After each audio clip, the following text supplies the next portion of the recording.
আমি যদি একটা কলেজের প্রিন্সিপাল হতে চাই, কোনো ইউনিভার্সিটির ভিসি হতে চাই, কোনো কোম্পানির সিইও বা ডিরেক্টর জিএম হতে চাই, অথবা কোনো ব্যবসা প্রতিষ্ঠানের চেয়ারম্যান হতে চাই, আমরা যে যা চাই না কেন কল্পনায় সেই চেয়ারটাকে দেখতে হবে। একজন মানুষের ট্রান্সফরমেশন হতে গেলে, রূপান্তর হতে গেলে একদিনে সম্ভব না। যখন আস্থা থাকবে না, whatever I tell, none of you will listen and none of you will follow.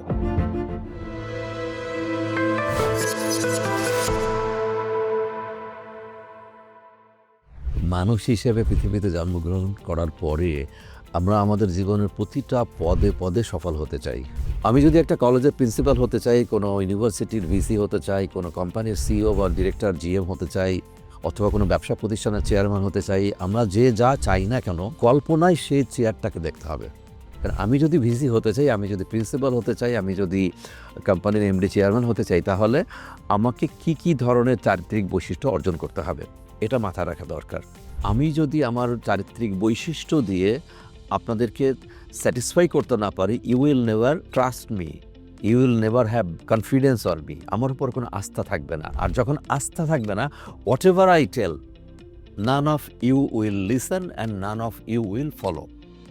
নিজেকে নিজে যখন প্রশ্ন করব যে তাহলে আমি কোন কাজ করলে আমার পরিবার, আমার সমাজ, আমার প্রতিষ্ঠান আমাকে বিশ্বাস করবে, বিশ্বাস করলে তখন সে নির্ভর করবে।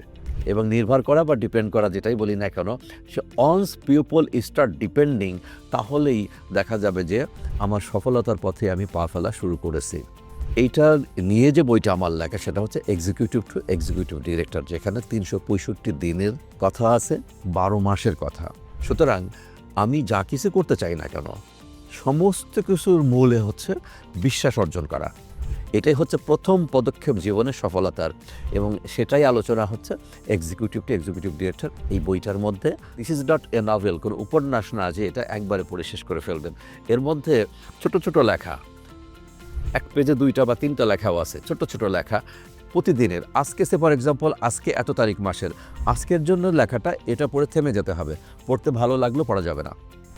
দেন আই হ্যাভ টু কন্টেম্পলেট, অভিনিবেশ বা চিন্তা করতে হবে যে আসলে এখানে কী বলা হয়েছে, সেটাকে নিজে বুঝে এক্সিকিউট করা, অর্থাৎ আমার ডেইলি লাইফে এটাকে এক্সিকিউট করে। এভাবে ঘুরতে ঘুরতে আমি আবার চলে আসবো জানুয়ারি ফেব্রুয়ারি মাসে।